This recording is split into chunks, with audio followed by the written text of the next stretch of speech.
Hello there. I'm your imaginary friend. I have another story for you.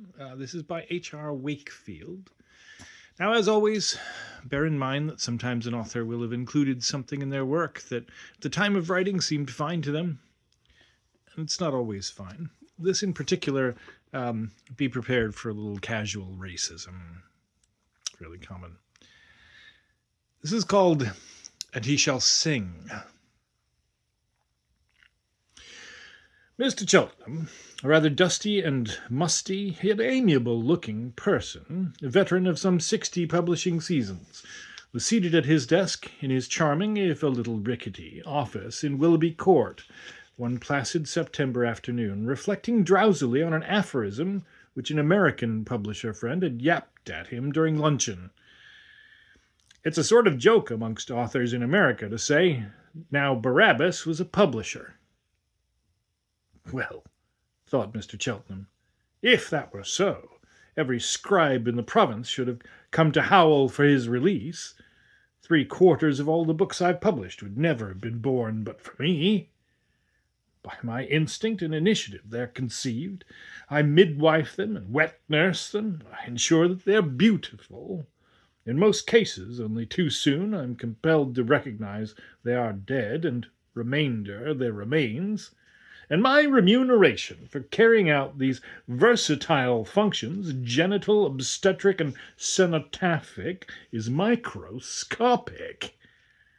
And the lazy ingrates who pretend to their parentage compare such philanthropists to a brigand.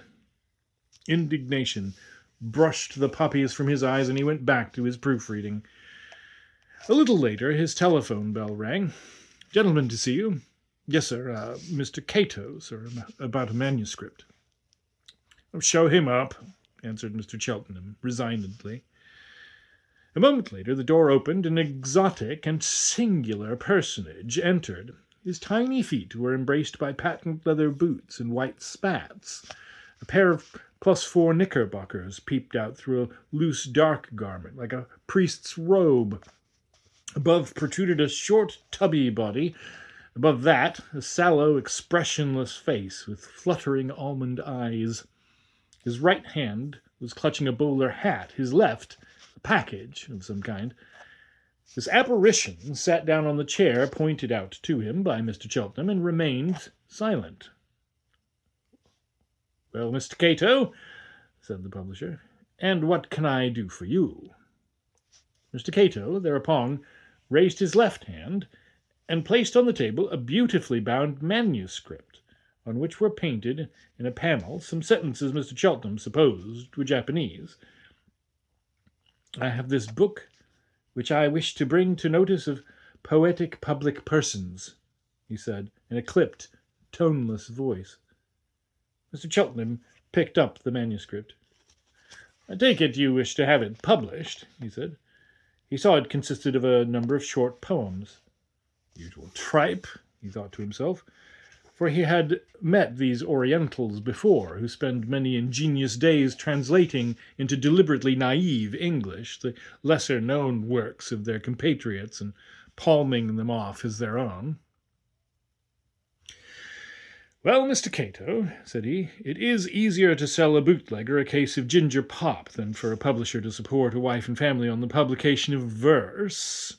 If poets are determined to inflict on a patient public the dreams they dream and the visions they see, it is only fair that they should foot the bill, and that the piper should pay for the paper and the printing and remuneration the publisher, and in this case, shall we say, myself, for the time and trouble he gives to the preparation of the book. Are you willing to contribute towards the cost of production? If it must be so, replied Mr. Cato, it is the poetic fame which I desire. Very well, then, said the publisher. But first of all, I must satisfy myself that the work is worthy to bear my imprint. My standard is high. If I find it reaches that standard, I will have an estimate prepared and put my proposals before you. You shall have my decision within a week. Good afternoon. Mr. Cato rose, shook hands, put on his bowler, and walked towards the door. Now, Mr. Cheltenham had been very uncharacteristically brusque and tart during this short interview, for he had not been quite at his ease. It was no doubt owing to his drowsiness, but it had seemed to him that Mr. Cato's outline had been curiously smudgy and wavering, and as he walked away he had the impression that the little Jap's shadow was walking out behind him, as if two little Orientals were passing across the room to the door. But the sun had long ceased to throw shadows into Willoughby Court. He took the manuscript home with him that night, and after dinner began to look through it. It was entitled, "And he shall sing as best he can."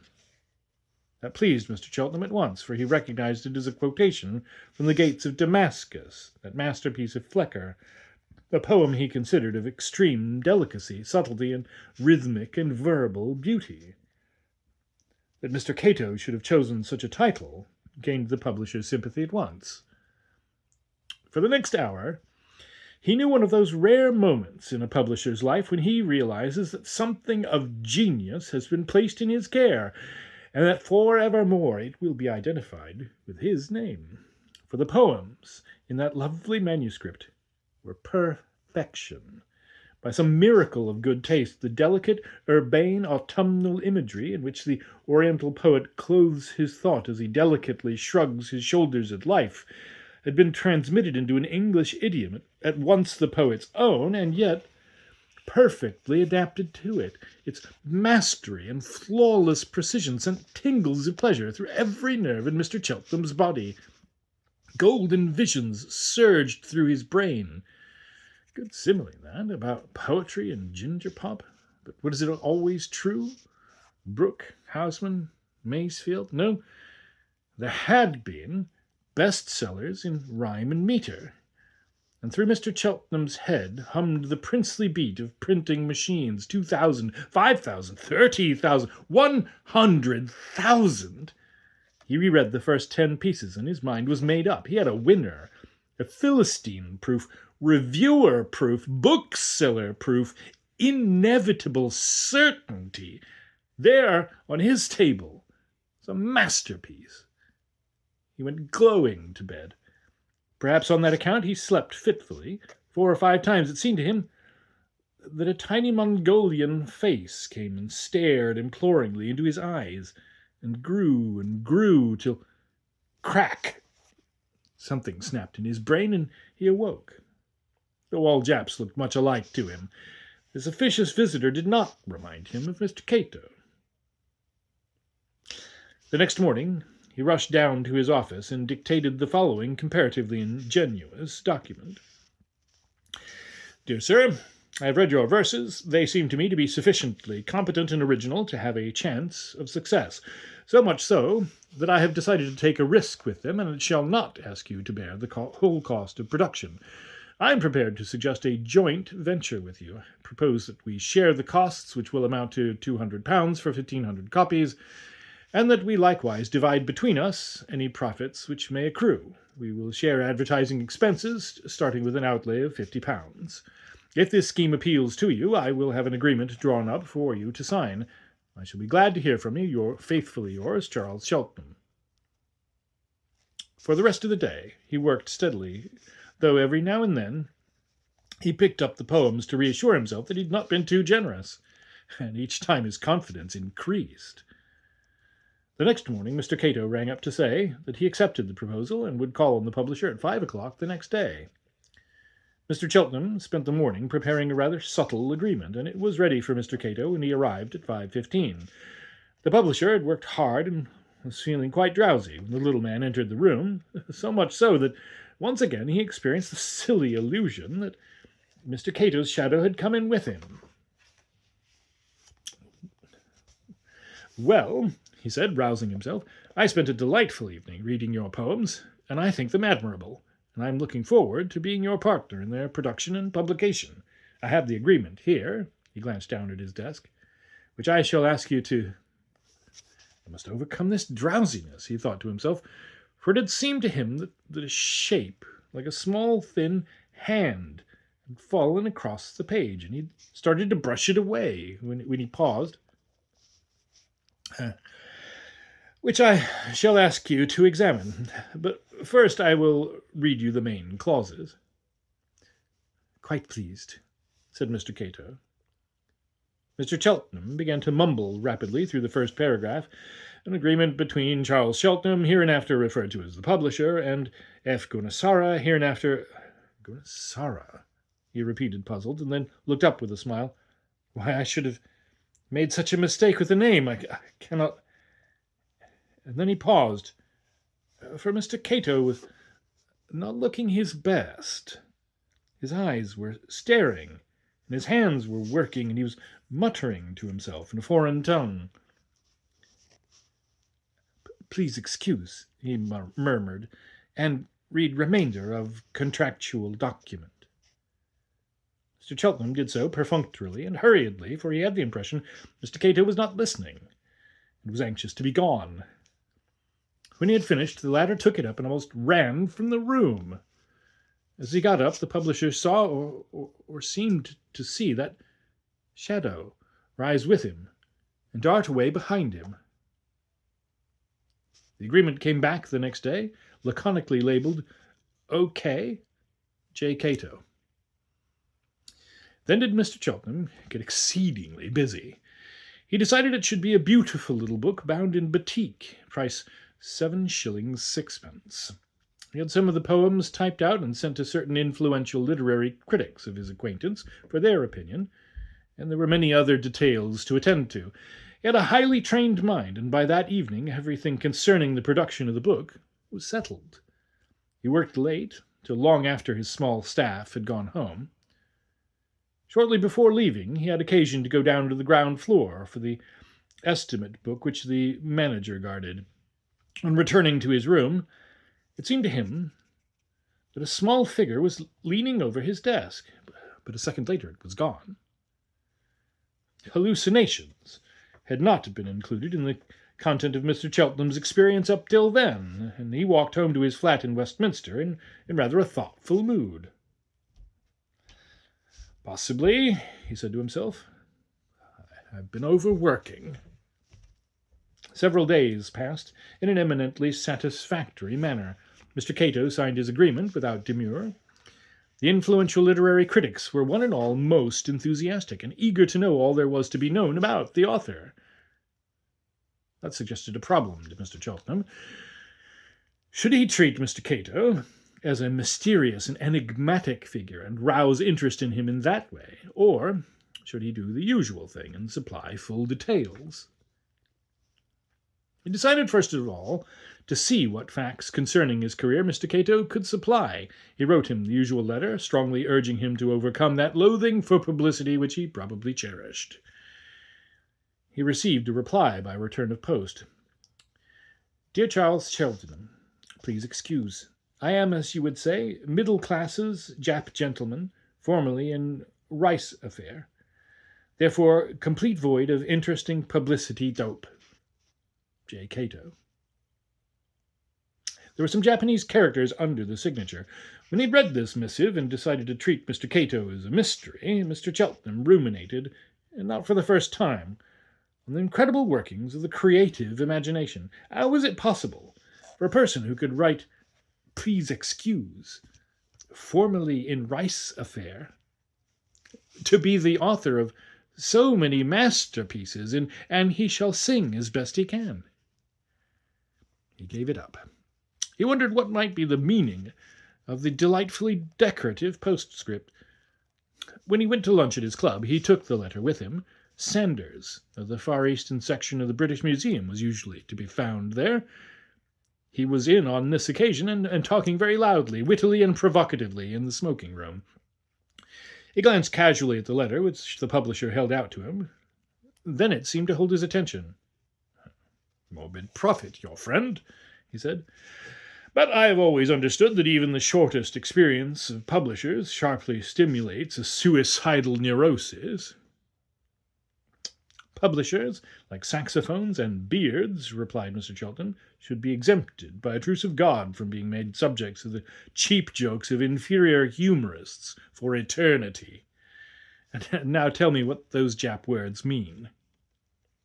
Well, said Sanders, They follow on the signature, so the whole thing reads, J. Cato, who will die on February 13th. Mr. Cheltenham was taken sharply aback. Is that what it says? He replied sharply. What's the fool mean? As he walked back to his office, he felt for the first time a slight diminution of his enthusiasm for the book. A vague premonition of coming fear, such as a swimmer far out in a calm and golden sea might know when he felt the first pull of a strong and hostile current. His experiences during the next fortnight were not calculated to reassure him. During that period, he found it necessary to stay late at the office several times. He felt a growing dislike to doing so. He was tempted to keep his manager back on some excuse, but he was a considerate employer who realized what staying late means for the inhabitants of the outer suburbs. The reason for this lively distaste was something which, after dark, kept visiting the corners of his eyes. You could never see it clearly. It was always on the margin of vision, but it was uncomfortably suggestive of a small, dark man. He found himself looking up quickly to try to catch it when he should have been concentrating on agreements and estimates. But it was always just too quick for him.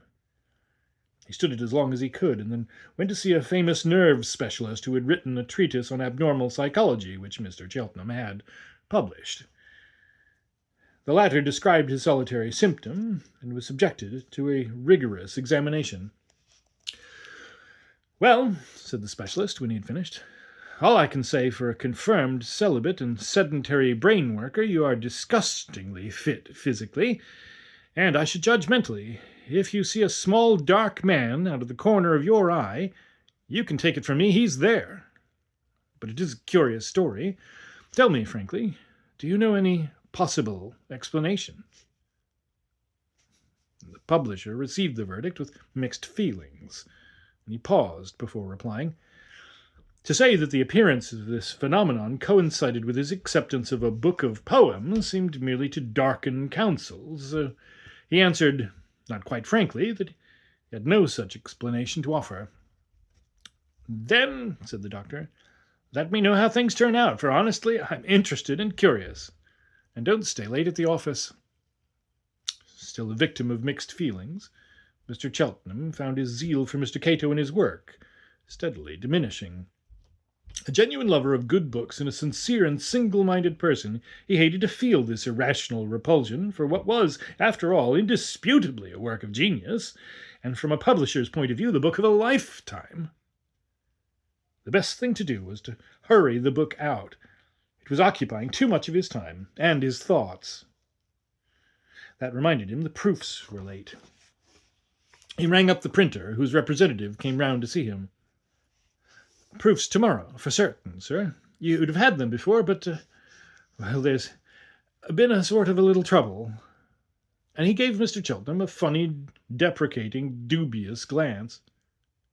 What sort of trouble? Machine trouble? Asked the publisher.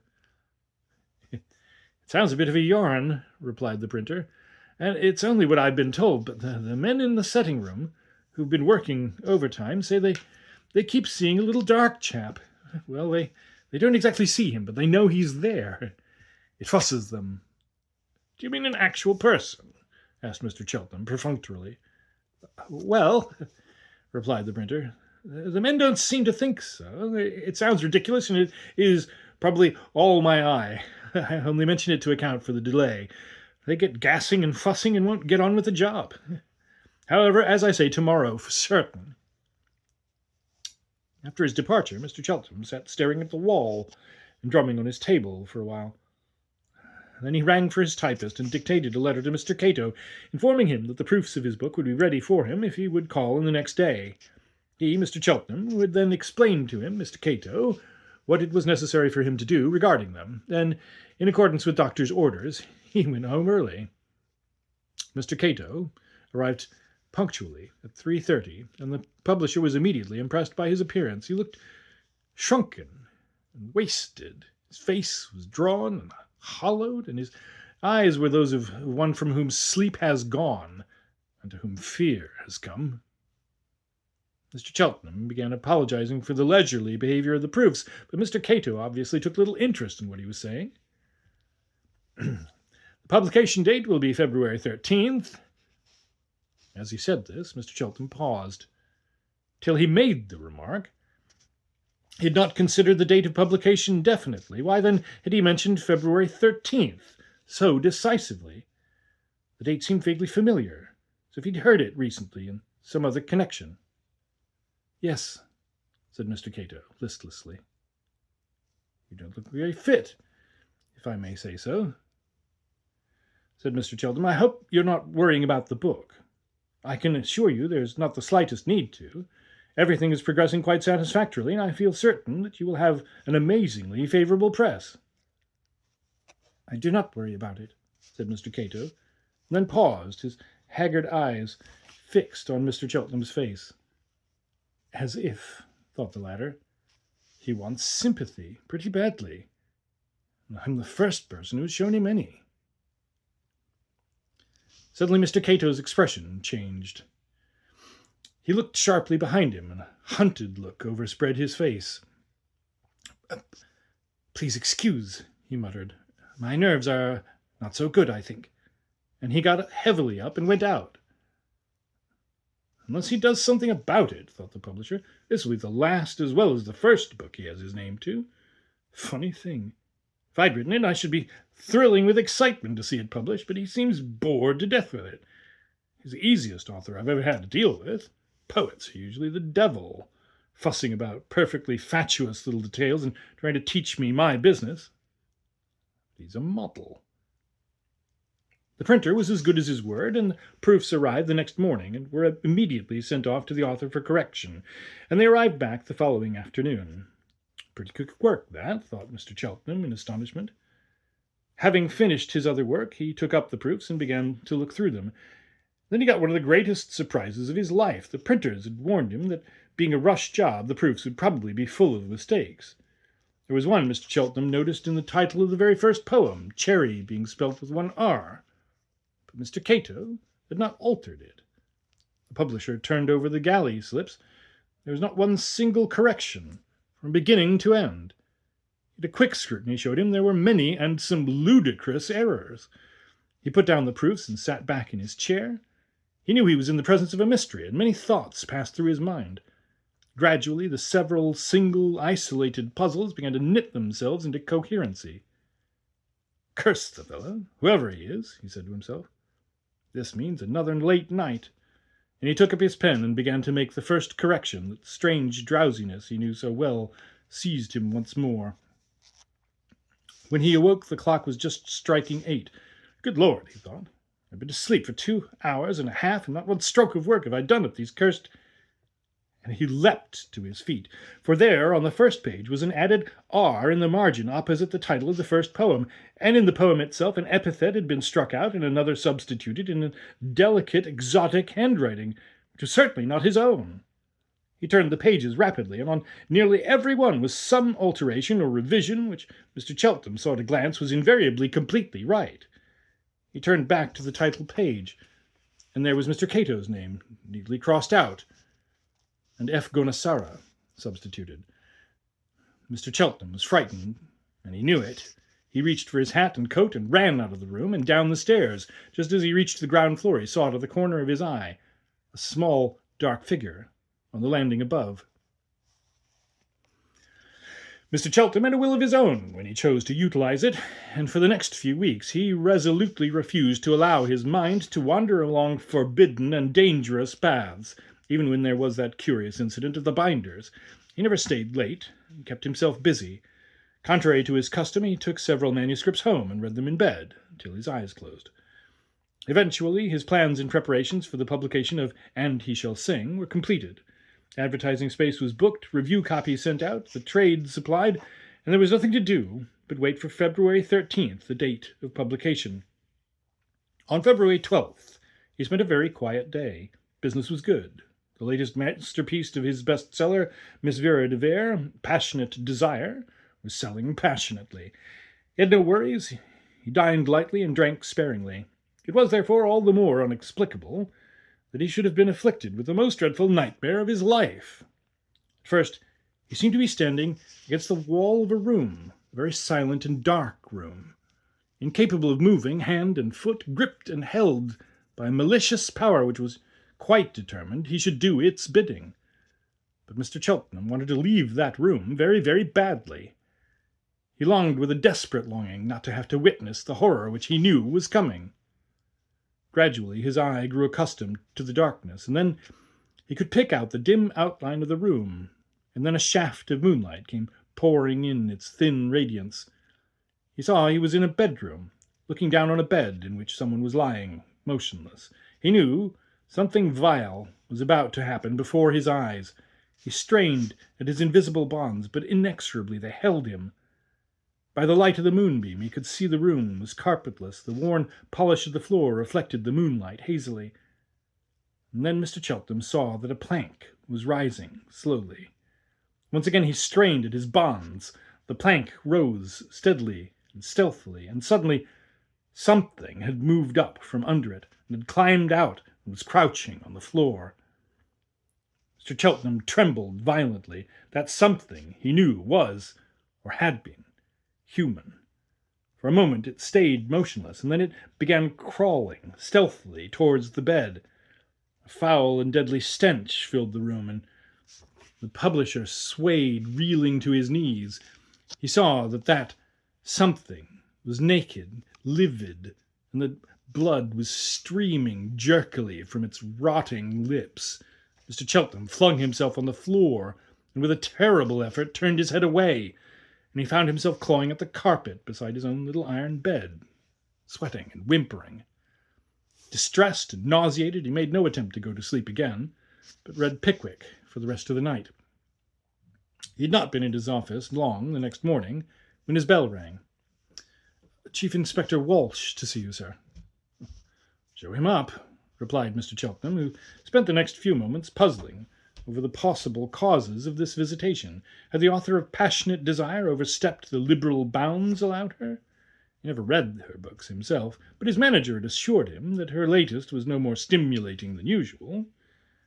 A knock on the door, and in stepped a large, dominating personality, hairy and red-faced.